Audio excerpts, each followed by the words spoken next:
Thanks for being here. Subscribe to Cheating Stories Best, so you don't miss new stories. Story will do just that.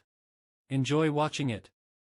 Sit in the New York airport is not the most pleasant way to spend an evening, Max thought, observing the boarding process, for what he hoped would be his flight home to Charlotte. Max, along with his two sisters, only a small pharmaceutical company, created by their father several decades earlier. His father developed a series of valuable but rarely used pills that made the company profitable, but never offered much room for growth. His parents had passed away, and Max had spent the last few days in New York, negotiating the sale of the company to a major pharmaceutical concern. Max and his team of lawyers and brokers closed the deal today, and left it to the lawyers to complete the paperwork. Max hoped you would make it home tonight, but it looked doubtful. The last flight of the day to Charlotte was fully booked, and he was third on the wait list. He didn't call his wife Camilla because he didn't know what to tell her. He sat at the bar where he could watch the gate and drink his second gin and tonic, thinking about the deal and the money he and his sisters would share. Something over $10 million for him, plus a well-compensated transition period with Big Pharma, which meant a new lifestyle for him and Camilla. Their twin girls were already out of the nest, or at least on their way. Both were college juniors at Duke where tuition was eating him alive. But all this would change when the deal with the pharmacy company closes. Meanwhile, the boarding process was ending and the agents of the gate were ushering the last passengers onto the plane. And then a small miracle happened. The boarding sign changed and Max saw that his name appeared on the waiting list. He threw the money on the bar, waved to the bartender who gave him a thumbs up, grabbed his briefcase in a duffel bag, and ran for the exit. The agent at the gate handed him his boarding pass and quickly explained to him and two other passengers that the group of 4 who had checked in remotely had not shown up, so they were given seats. Max ran down the plane with his new buddies, and when he got to the gate, he realized he had a first-class seat, a good sign, he thought. I got on the flight. I'm sitting in first class on my way home a day early. This may mean that the pharmaceutical deal will indeed close. The boarding door closed. As he boarded in, the flight attendant asked if he wanted something to drink. As they taxied to the runway, he felt like he earned another drink, so he had another gin and tonic, then fell asleep dreaming of a future for him and Camilla. With enough money to always fly first class, the shock of landing woke him up. He eventually made it to the taxi stand to take a taxi home. He had driven his pickup truck to the airport a few days earlier, but now he was exhausted, a little drunk, and it was really late, too late to call Camilla to come get him. They lived a few miles outside of Charlotte, so the cab ride was long enough for him to fall asleep again. The driver had to wake him up when he arrived. Max paid him, added a generous tip, and a little sluggishly got out of the taxi. It was a long busy day and evening. He was already thinking about getting cozy in bed with Camilla, when a taxi pulled away and he turned towards the house. What he saw stopped him in his tracks and woke him up completely. A gold Mercedes was parked in the driveway in front of his side of the garage. The car seemed like a very fashionable Mercedes, but then all Mercedes seemed fashionable to him. The house was dark by then. It was past midnight and Max just stood there for several minutes. He had spoken to Camilla from his lawyer's office around noon, and she said nothing about late-night visitors. He tried not to think about the unthinkable, tried to create a happy scenario that would allow him to snuggle up to warm, sleepy Camilla in just a few minutes. However, his mind didn't work that way, so he slowly walked towards the door in the passage between the garage and the house. He unlocked it, entered the quiet house, and walked even more slowly through the kitchen and up the stairs to his and Camilla's bedroom. The bedroom door was open, apparently not expecting visitors, and Max stepped inside and then it closed. There was no other way to express it. His brain stopped working. He stopped breathing. Even his heart seemed to stop beating. He saw what he considered unthinkable. Camilla slept without clothes, spread out on her side of the bed, with one arm wrapped around the man, who was also sleeping, even smiling slightly in his sleep. Max stood there for what seemed like an eternity, but eventually his brain started working again. He looked again at Camilla's hand, lying across the man, and they both snored. This broke Max's heart. Until tonight, He had enjoyed listening to Camille snore. She was snoring quietly, almost purring. Max thought her snoring meant she felt absolutely safe. Deep in the peaceful sleep that came from sharing a bed and wife with Max. He often fell asleep with that soft, purring sound in his ears, but now he would never hear that snoring again, never sleep next to her again. Even with his heart broken, Max began to think again. He saw the man's clothes neatly folded, lying on the chair that Max had sat on hundreds of times. Smoldering rage began to flare up inside Max. He pulled up his pants and pulled out his wallet and car keys and stopped to think a little more. He could get the tennis racket out of the bedroom closet and use it to beat the man up. He decided he could also beat Camille. Both of his actions, while satisfying in the short term, could cause big problems for Max in the long term. Another idea began to form in his mind. He took out his cell phone to take some incriminating pictures. As the idea germinated and expanded, Max finished taking pictures, and then collected all of the clothes and shoes. The man was a big guy. Max was 5 feet 10 inches tall and weighed about 160 pounds. The man looked at least 4 or 5 inches taller and perhaps 50 pounds heavier. A tennis racket may not have been a good idea even in the short term. Taking his clothes and shoes in his hands, Max took one last look at his wife, his loving, beloved wife. The mother of his precious daughters, and hardened his heart against love. Then it fueled him for more than 20 years. He left the bedroom still without tears, and headed back down the stairs to the outside. The key fob beeped and the Mercedes doors opened. Max put his briefcase, the duffel bag inside and slid into the driver's seat. He was never a fan of fancy cars, but when he got into the Benz, he realized that he liked it. He figured out the controls, put the car in gear, and drove off. After about a mile, Max pulled over and looked at the man's wallet. The usual things: some money, business cards that identified him as Franklin Thompson, a senior sales manager at a local Mercedes dealership, a driver's license that showed a Charlotte address. If he had family there, Max figured he could cause some real trouble for him, of course, and maybe Camille too.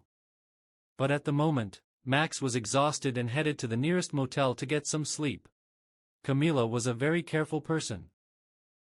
She knew that she was not as smart as her husband Max, but thanks to her caution, her affair with Franklin Thompson lasted almost 5 months. Without Max suspecting anything, Max was still in New York.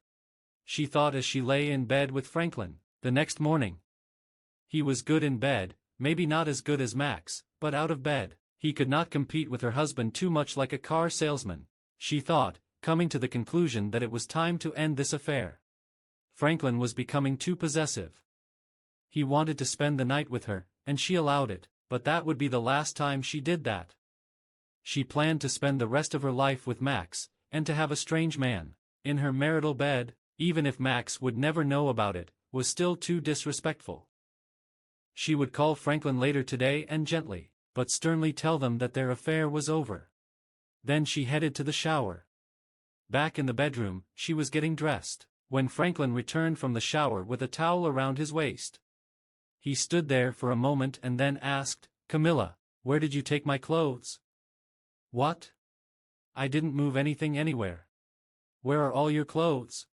What are you all doing this evening?" "I folded them right here on this chair, but there are no clothes." "Did you take them with you to the guest room? They must be here somewhere." "No," he muttered, heading back down the hallway to the guest room, and then immediately returned. "Mel, there's nothing there. There's nothing here." His voice trailed off, as he tried to comprehend the disappearance of his clothes. "Perhaps you left everything downstairs when we came in last night?" Camilla asked a little impatiently, thinking that they had both drunk too much the night before. "No, I'm sure I didn't. But I think I'll go take a look," Franklin answered, heading out of the bedroom. He quickly returned, running up the stairs. Camilla, my car's not there. My clothes are not downstairs. Someone was here last night, took my clothes and stole my car. Oh damn it, what's going on? I'm sorry." "What? Camilla tried to comprehend what Franklin was saying. How could his clothes and car go missing? The two of them stayed in the house all night. Could someone have gotten inside? Suddenly Camilla collapsed on the bed. It was Franklin's turn to ask, "What? What?" Camilla tried to formulate a response. But she found it difficult to breathe, let alone speak. "Franklin. What if it was Max?" She finally said. "What if he came home from New York while we were sleeping? What if he took your things in your car?" "Oh," Franklin said, collapsing on the bed next to Camilla. "You need to find out where he is. It could be him.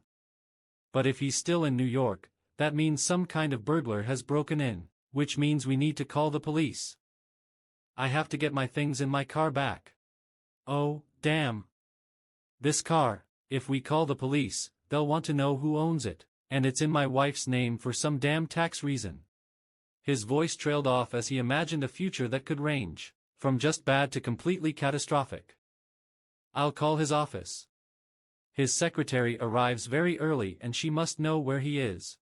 Camille took out her phone and dialed Max's office number, even though it was not yet 8 o'clock. Max's secretary answered immediately.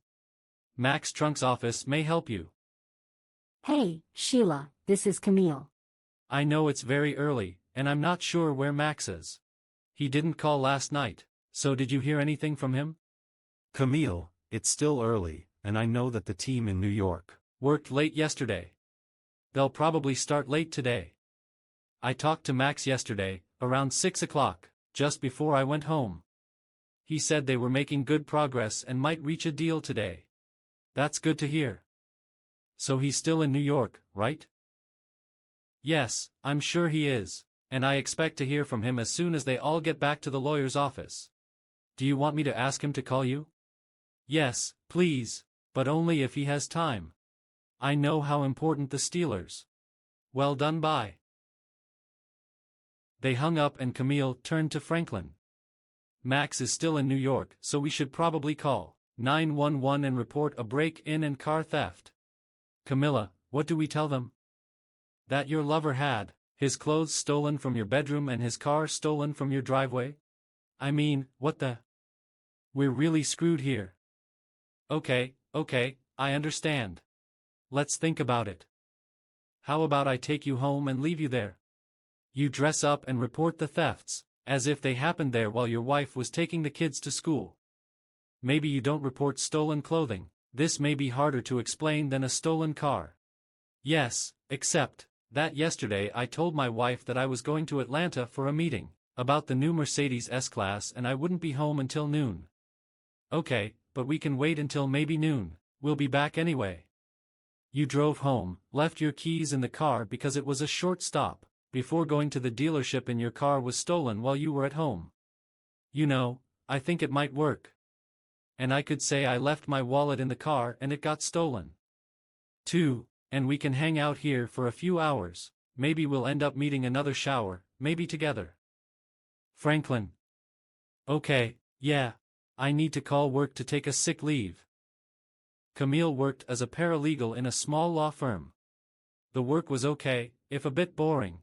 She went out into the hallway to make a call and returned to the bedroom to find Franklin back in bed. She was tempted, but after thinking about Max and her recent decision to end the affair, she decided to say no. "Franklin," she said without making the slightest move to take off her clothes, "I think it's time to end this. We had a good run, but, you know, it could have been Max last night. We're lucky it was actually a bad guy. Let's find some clothes and maybe go someplace to eat for breakfast." Franklin looked at her, thought about trying to convince her, but in the end he realized that she was right. They were lucky, but they shouldn't go too far. Yes. And with an inner smile, he remembered that another attractive middle-aged mother often came to the car dealership. "Okay, I agree, it was a good run. So how about some clothes?" It turned out to be not so simple. Franklin was 50 pounds heavier and 4 inches taller than Max. Camille finally found a pair of tattered old sweatpants that seemed to fit Franklin. After making a few cuts at the waist, she then tied some strings around his waist to hold up his sweatpants. She also found a sweatshirt that had turned pink when it was sloppily washed in the washing machine.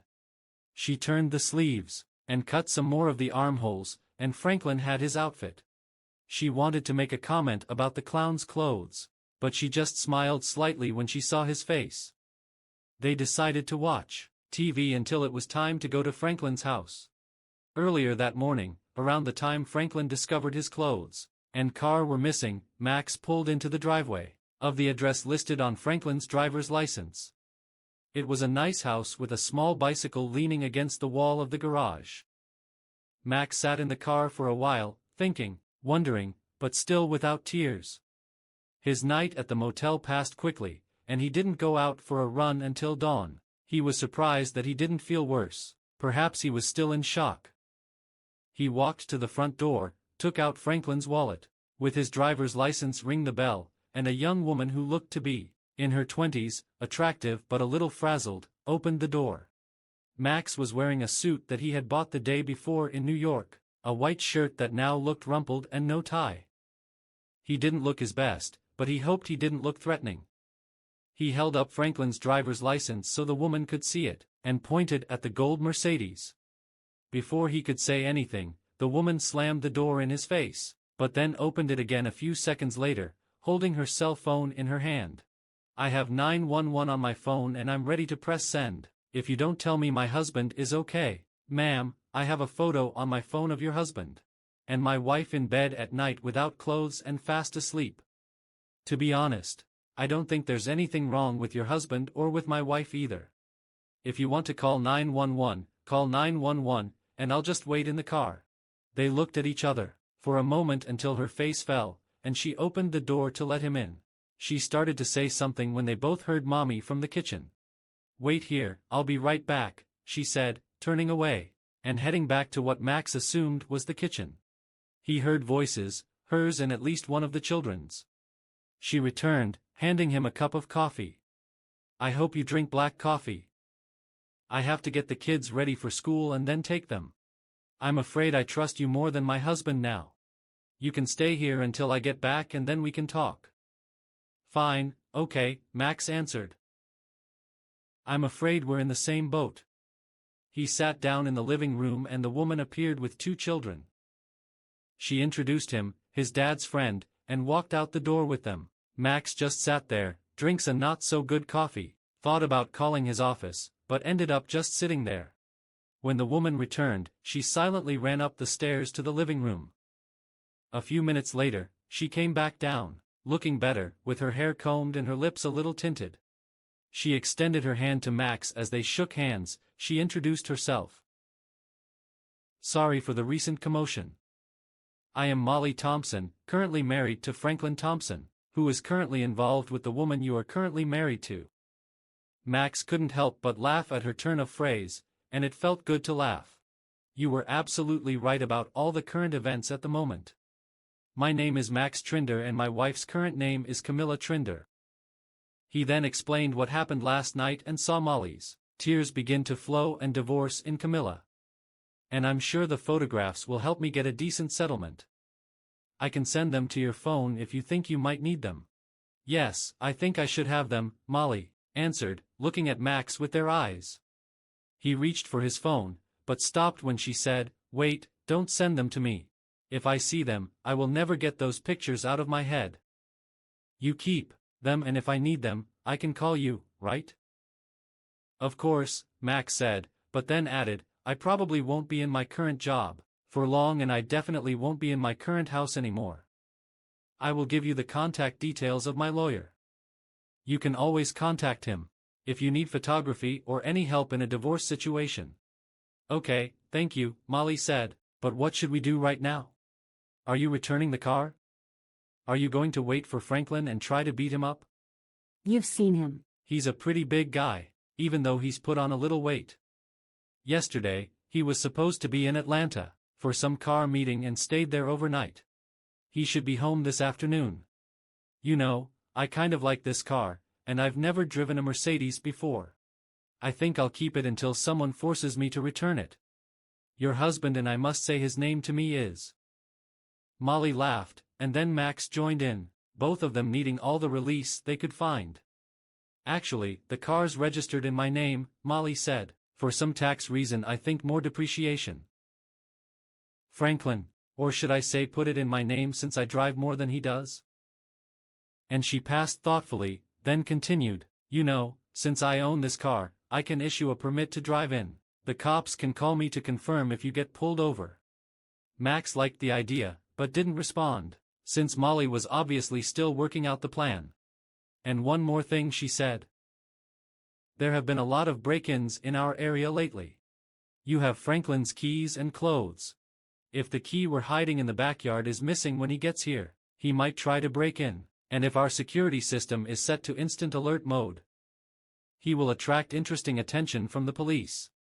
Molly, I think I'm falling in love again. You are wonderful. Okay. Calm down. Franklin can just wait to come back until the kids and I get home from school, this afternoon. But I can pick them up and go to the park for a while. Let's give them more time to get into even more trouble. Whatever happens, please let me know, especially if he does get into trouble with the police. And call me when you need your car back. I don't want you to get into any trouble. We're done now. You need to get out of here, and so do I. Max drove off in a beautiful gold Mercedes, wondering how much the same one, only in a better color, would cost. Molly gave him the permission slip, and he assumed she would get the hidden key, set the alarm and leave for the rest of the day. Camille and Franklin actually arrived at Franklin's house around noon. Camille had dropped them off and quickly rushed off, as if she was trying to avoid further infection. Franklin walked to his front door, hoping that it might not be locked, because Molly was home, but at the same time afraid that she might be there. There, of course, it was locked, and he hurried around the house, to the rock in the backyard, where they kept the spare key, but the stone disappeared. Oh, he muttered, looking at the back of his house, wondering if he should break in. He tried to open the back door, but it was also locked, so he decided that he really had no choice but to force his way inside. He looked at the windows on the back wall, wondering which one would be best to break. He stopped at the window into the family room. The window was the largest at the back, and breaking it would give him more room to enter the house. He broke a branch from the tree he was about to trim, and examined the window. Since he was barefoot, he needed a way to get through the broken window glass, which he could break.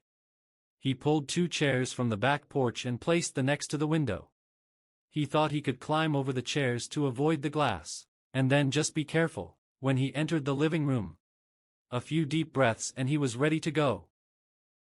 Franklin threw a bridge through the family room window, and it shattered with a satisfying crack, followed immediately, unfortunately for Franklin, by the wailing sound of the whole alarm system siren. To make things even more unfortunate, a police car just happened to be driving down the street, as Molly had called the local police station that morning to complain about potential break-ins in the area. Bam bam bam, Franklin muttered, trying to quickly climb over the chairs to get into the house and disable the damn security system, but not fast enough. Police stop right there and slowly walk away from the house. Raise your hands up. Franklin looked back and saw 2 policemen with pistols. He did as he was told and only cut his legs slightly, as he climbed off the chairs and backed away. Officers, I can explain, he began to say, when one of the policemen put his hands behind his back and handcuffed him. The policeman ignored his attempt to explain himself and read out his rights. The policeman then asked if you wanted to say anything. Yes, this is my house and I don't have a key. So I broke in to get some clothes and call my office. The cops were looking at Franklin's tracksuit, perhaps thinking, clown clothes, when one of them asked him if he had any identification. No, not now. You see, I lost my car and all my clothes and stuff, and I just need to get inside so I can get some real clothes. How did you lose your car, sir? Well, last night I stayed at a friend's house, and this morning, the car wasn't there. It just wasn't. Have you reported a mysterious disappearance? Maybe you left it in a bar somewhere. Franklin was stumped. He didn't want to reveal where he was or why he didn't report the car missing, But he also didn't want to go to jail for trying to break into his own home. The handcuffs were really uncomfortable. Then he came up with a solution that might work. You can call my wife, she can identify me, and perhaps you could take me to my office. I can ask someone there to help me get some clothes. He knew he'd put up with a lot of crap at the dealership, but it was a lot better than going to jail. One of the cops took Molly's phone number from Franklin and went to call her. Franklin could hear the police part of the conversation. "Ma'am, this is I'm from the Charlotte Police Department. We are at the address." He gave the address, "and we have a man here who claims to be her husband. He tried to break into your house because he lost his clothes in." "Yes, ma'am." "No, ma'am." "Yes, ma'am. We will, of course, do this." "Thank you, ma'am." He turned back to Franklin. "The lady says her husband is in Atlanta, and anyone who breaks into her house must be a burglar. She hopes we throw you in jail and throw away the key." But Franklin was almost crying as the cops led him to their patrol car to take him to the station. And Camilla. She arrived at her office half a day late, but she would make up for lost time, still thinking about Max since she still hadn't heard from him. She called his cell phone, but no one answered. She then called his office again. "Hello, Sheila, Camilla again? I'm starting to get a little worried about Max since I still haven't heard anything from him. I have nothing new. I guess this means he's still in New York with the lawyers, but it's really not like him. Do not call. You do seem a little worried, so I'll call there and check on him, and either he or I will call you back in a few minutes." "Fine. Thank you, Sheila, you are the best secretary in the world." A few minutes later, Camilla actually received a call back. "Camilla, this is Sheila. I talked to one of the secretaries at the office and she said Max left late yesterday hoping to catch the last flight to Charlotte. So I called Max on his cell phone to check on him. I did talk to him and he asked me to tell him that he would call later." "Fine. Thank you, Sheila," she said, disconnected. The snake began to grow in the depths of her stomach. Max hung up after talking to Sheila. He was driving a gold Mercedes to see a divorce lawyer, recommended by Fred Thomas, his longtime business lawyer. He trusted his business lawyer and hoped he could trust his divorce lawyer. "Mr. Thunder, please take a seat. Miss Reinhardt will be with you in a minute," the secretary told him. He sat down, somewhat reassured by the lawyer's office. No expensive furniture, but not cheap-looking either. Before he had time to worry further, the 50-year-old, somewhat plump lady with obviously dyed red hair entered the waiting room. Mr. Thunder Max stood up and nodded. And she continued, "I'm in a Reinhardt. Fred called and told me to take the best possible care of you." "Let's go into my office and talk about your situation." Max followed her into a nice but not luxurious office. Took coffee from the secretary and told his story. He found a cheating wife who wanted a divorce, and also wanted to protect his assets, especially the proceeds from the sale of his company and his sister's company. He skipped the part of the story that concerned the golden Mercedes, although he suspected that and might find it funny. "Max, is it okay if I call you that?" He nodded, and she continued, "And I'm in a good news." "Well, relatively good news considering your situation. Fred told me that you and your sisters owned your company before you married your wife, so your shares are considered separate property. That is, your wife has no rights to the shares of your company, or to the proceeds of the sale. But you need to keep the shares and sale proceeds separate from any joint account you and your wife may have. This is true, I think. So what about our house retirement accounts and the like?" "Well, there's not such good news for you. Since your salary is much higher than hers, you will be paying some child support for several years. We can probably avoid paying anything into the retirement account by increasing the amount of alimony. I know it's not attractive, but the short-term pain avoids what's usually worse, having to share your retirement money decades in the future. And your kids are in college, so no child support. I assume you don't mind being on the hook for the rest of their college expenses?" "Yes, that's suitable." "What about the house?" You and the wife must decide what you want. You may decide to sell it and split the proceeds or whatever. You can buy the other's portion based on the current appraised value. After what I saw last night, I definitely don't want this house. I don't think Camilla can afford to buy my house, so I guess that means selling. Okay, I can do the paperwork this way. The divorce petition is a pretty standard form, so I can have it ready for you tomorrow early if you'd like, so we can serve it to her tomorrow afternoon. Oh, God, that's pretty fast. Hi, Mr. Thunder. Max, listen to me. If there's a chance for you and your wife, that some counseling or just a little time could. No, actually, it's just a shock for me. I mean, less than 24 hours ago, I was happy. I couldn't wait to get home to my wife and tell her the good news about the sale of the company. And now I'm sitting here talking about filing for divorce. But we must move forward. I'll figure out how to deal with this. Okay, but if you change your mind, just call me and we can work things out. Max thanked her, paid the advance, and left the office. He walked back to the gold Mercedes, wondering a bit about what was going on with that he'd seen last night, and that reminded him that he had told his secretary that he would call Camille. Camille answered the phone in her office at the law firm where she worked. Camilla, this is Max. You called and looked for me. Oh, Max, thanks for calling. I missed you. Where are you? I'm here in Charlotte. Camille, when did you get back? The snake, deep in her belly, raised its head last night. Camilla. I came back last night in a snake. Bit a little harsh. Camilla leaned back in her chair. She knew she had to carry on this conversation, but she could barely breathe, let alone speak. Camilla, I'm hanging up now. No, Max, no. She managed to squeeze out. Please, can we meet somewhere? I need to see you. Just see you for a few minutes. Max hesitated. This woman was his love, the mother of his daughters, the most important person in his life for over 20 years. Okay, Camilla. The Center Cafe at 6. The snake bit even harder. Camilla had to agree, but the Center Cafe was the place where she and Max had met a long time ago, both of them hanging out with friends. Since then, this cafe had become a special place for them, and now she was afraid. Why? Max suggested this, but she had to say yes. Max, I'll see you there in.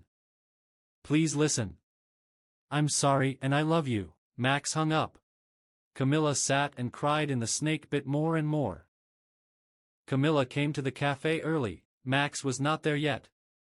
She ordered a glass of wine and sat there thinking about what a terrible person she was. Her first real intimate experiences were with big, strong football players in college. She played around in high school, but it took those college football players holding her down, making her feel helpless. When Max arrived, she thought she had overcome this need to feel helpless. Max was everything she needed, strong in bed, loving, a great father to the girls, a good provider. That would have been enough if it weren't for the plane ride back to Charlotte from the West Coast. Max was visiting some pharmaceutical company trying to sell a new drug, and she accompanied him for the weekend before his meetings began. Flying home alone on an overnight flight, she sat next to a large man, the coach of what turned out to be a local NFL team. They chatted, drank too much, and she fell asleep with her head on his shoulder. She woke up with his hand between her legs under her skirt. Now, thinking about that night, she knew she should have screamed, or at least pushed his hand away, but no, Camilla didn't do that in the feeling of guilt. She didn't remember feeling guilty, only relief that Max didn't return until later that week when she and her body had recovered.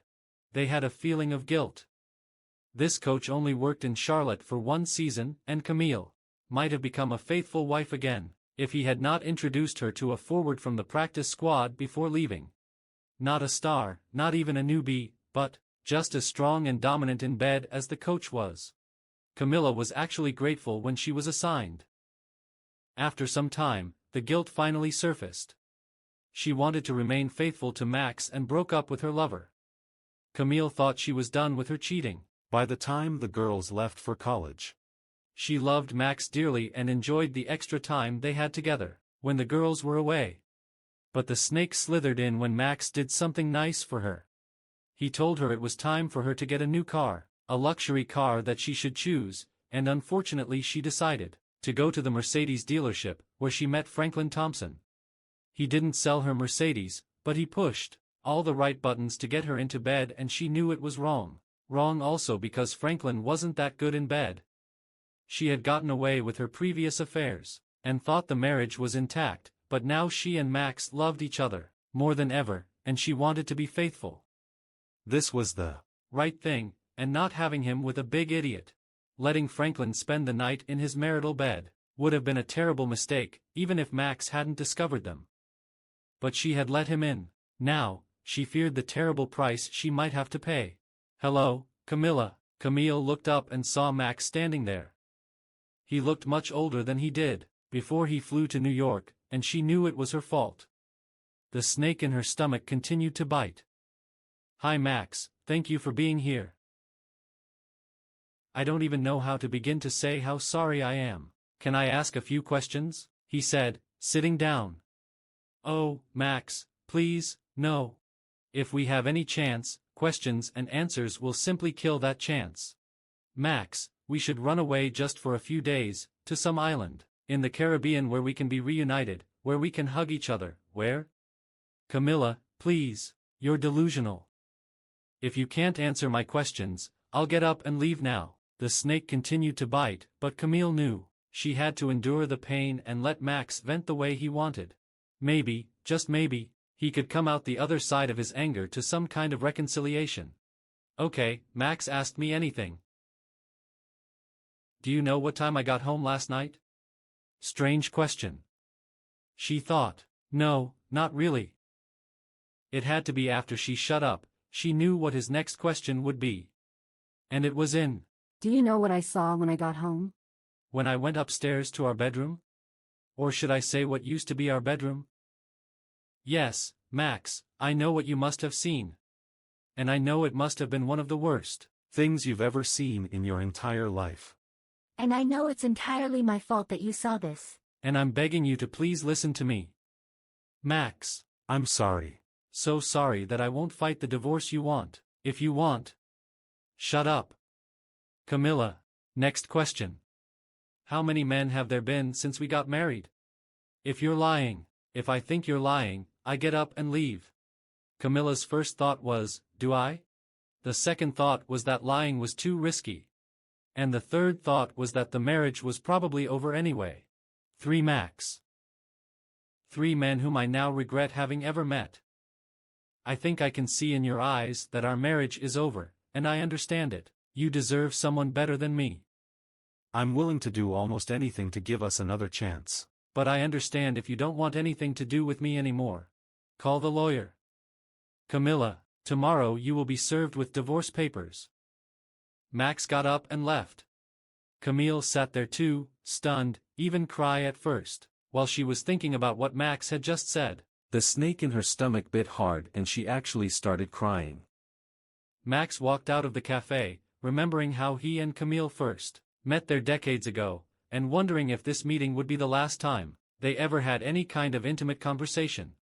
Intimacy, he thought bitterly, must be the worst kind of intimacy, hearing their wife say that she had a night with other men, and to see her with that toad Franklin in their bed, sleeping, her snoring, for God's sake, how am I ever going to get over this?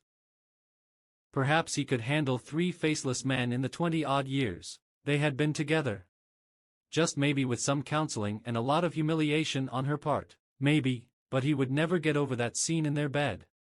Their marriage was over, and sitting in that damn gold Mercedes, he finally cried. At some point, Max realized that it was already getting dark. He blew his nose, wiped his face, and thought about what Molly Thompson had said that morning, which now seemed like a year ago. She told him not to send her pictures of her husband sleeping with Camilla. She felt that it would be much more difficult to forgive if she were confronted with visual evidence. Max decided to call her, share this thought with her, and check the situation with the Mercedes. Hello? Molly answered the call. Molly, this is Max Trainer from this morning.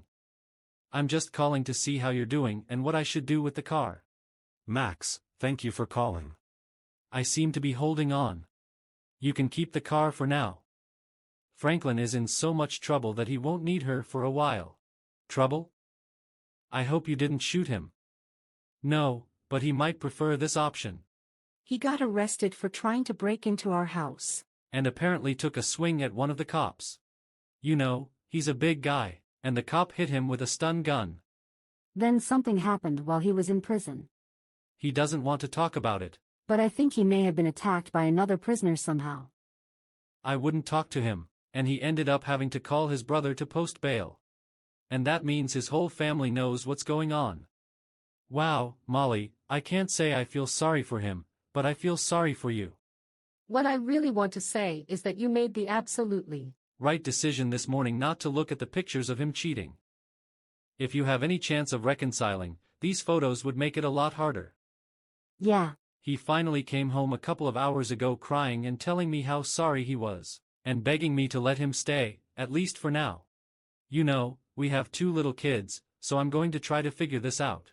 But life won't be easy for him. His own brother, who is a lawyer, told me that I should push for a prenuptial agreement, and he said he would help with that.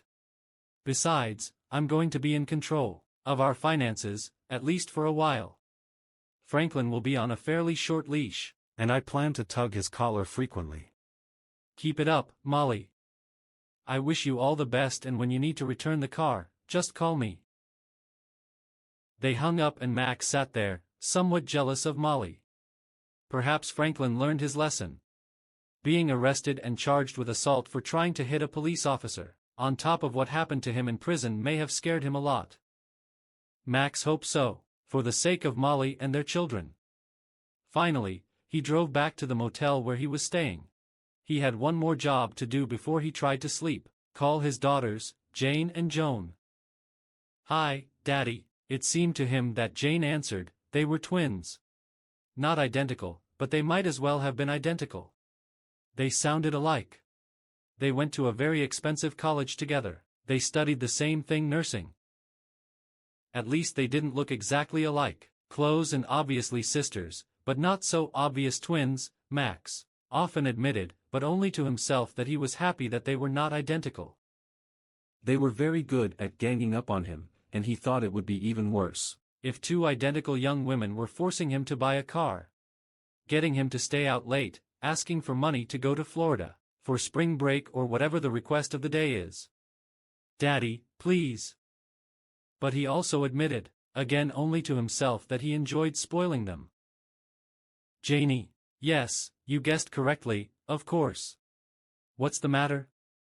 Listen, tomorrow is Saturday and I would like to invite "You and your sister to have breakfast. Well, let's call it brunch, maybe around 11 or so at that bistro on 4th Street we used to go to." "That suits me." Wait a second. He heard a noise, and then she came back in. "John is fine, too. Can we?" He quickly interrupted her because 6 or 7 of their friends were present at their last brunch. "Let's do this, just the 3 of us." "Okay, of course," Jane replied, "but tell me what?" And again he interrupted her, not wanting to start a conversation on the phone, which was quite difficult even in person. "Listen, I need to run. See you at 11. Love you until your sister. I love her too. Bye." And he hung up. He hoped she wouldn't call Camila, but he couldn't tell her that. Then she would have called Camila immediately. 11 o'clock tomorrow morning would come quickly enough after Max left the cafe, leaving her with his warning or curse or whatever to hire a lawyer. Camille's tears were hard to stop.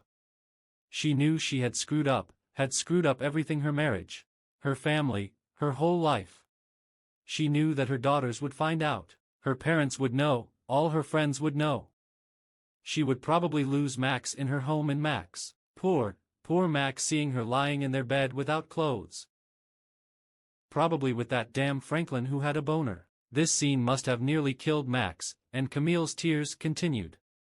Finally, the waitress came over and asked if she needed to go to the restroom.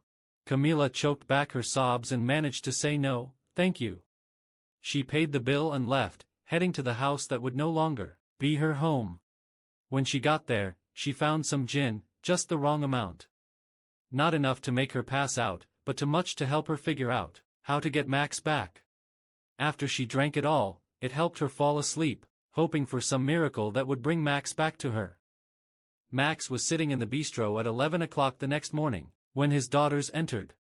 He reviewed and approved the draft divorce petition early in the morning, then drove 2 hours from Charlotte, using that time to figure out how and what to say to Jane and Joan. But first, everything is as usual, hugs and kisses.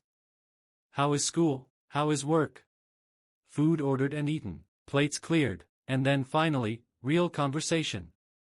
Dad, we know something is wrong, Joan began. You look a little sick. Are you here to tell us you have cancer or something? And if so, where is Mom? Girls? Yes, I have really bad news, but nothing physical.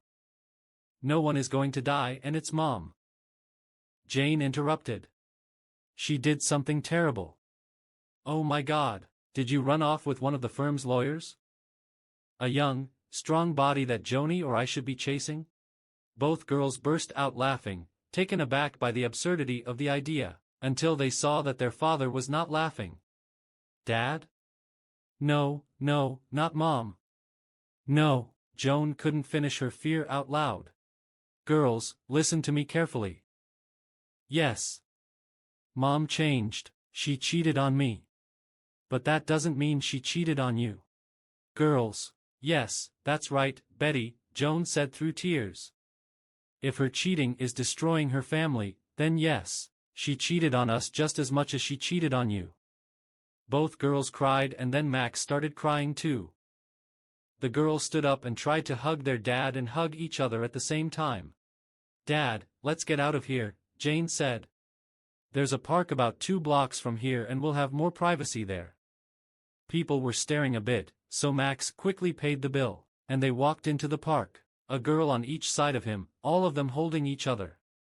Tell us, Dad, Jane said after they found a bench to share. We deserve to hear how bad it is. You know she's right. Joan intervened. We are quite mature and can handle this. On the way here, I was racking my brains over what to tell you, Max began. I agree, you are both adults, and yes, you are right, your mother did cheat on all of us. I'm afraid I found my mother at home in her bed, with another man, and she later admitted that there had been other men before him. I think I'm still in a bit of shock, but I know that she and I won't be able to recover from this. I've already talked to a divorce lawyer and Mom is getting a divorce petition today. More tears and then finally silence, as they all thought about the news and what their future would be like. Girls, no matter how bad it is, you need to put yourselves into your schoolwork first. I have enough money to pay for your senior year here at Duke, and if either or both of you want to do graduate work, I suspect I can find some money for that too. But there is a quid pro quo here. They looked at him. What did he mean? I'm happy to pay for your education, but I expect you to work hard and get good grades. Yes, but what Mom did makes it difficult to concentrate on school, Joan said. But you told me that you are adults and real adults, mature, disciplined people can handle such adversity, right? They looked at each other, cried again, and hugged him. Yes. Yes, Daddy, you are the best, and we absolutely, positively will not let you down. Joan encouraged him while Jane looked thoughtful. Dad. Joan is right, we won't let you down. But what about you? Will you be okay? What are you going to do? Well, you can think about a lot in a 2-hour drive. First, I want you both to know that what you said does not surprise me at all. I know you will continue to do well in school, and I will continue to be proud of you. As for me, what my mother did beat me up pretty bad. I could crawl into a hole and just, suffer, feel sorry for myself, try to find a way to make peace with your mom. But I realized that this doesn't suit me. I've spent my entire adult life caring for other people. When I started working for my grandparents' company, I took care of them, and then after they left, I took care of my sisters as they owned their shares in the company, and then I took care of my mom, and I took care of you girls. It sounds like I'm complaining, but I'm really not. The company will soon be sold, and this will relieve me of responsibility for my sisters. Camila left, and you guys? I promise that I will be happy to take care of you, to help you start your adult life. So what? 2 home runs out of 3, in terms of the women in my life. Not bad at all. That leaves me. And guess what? I look at this whole story with betrayal and divorce, not as the worst thing in my life, but as a chance to start a new life, a whole new life dedicated to caring for one person. Me, fine. Bad. Really? I mean, if you really mean what you say, that's great, Joan said. Jane was a little more skeptical. Dad, what does all this really mean? New life. What work? For another pharmaceutical company. Are you buying a farm? What a good question, and I really don't have a good answer. No details yet.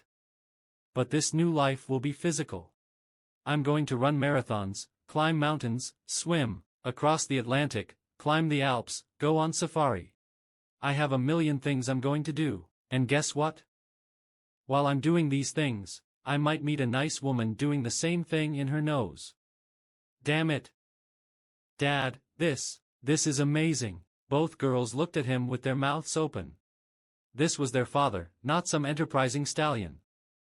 Did you really come up with all this while driving here from Charlotte? Asked Jane. Well, yes, partly, but besides, I didn't sleep much. Different ideas were spinning in my head. I mean, I could start drinking and feeling sorry for myself, but instead I'm going to make the best of this mess. Trust me, I'll be fine.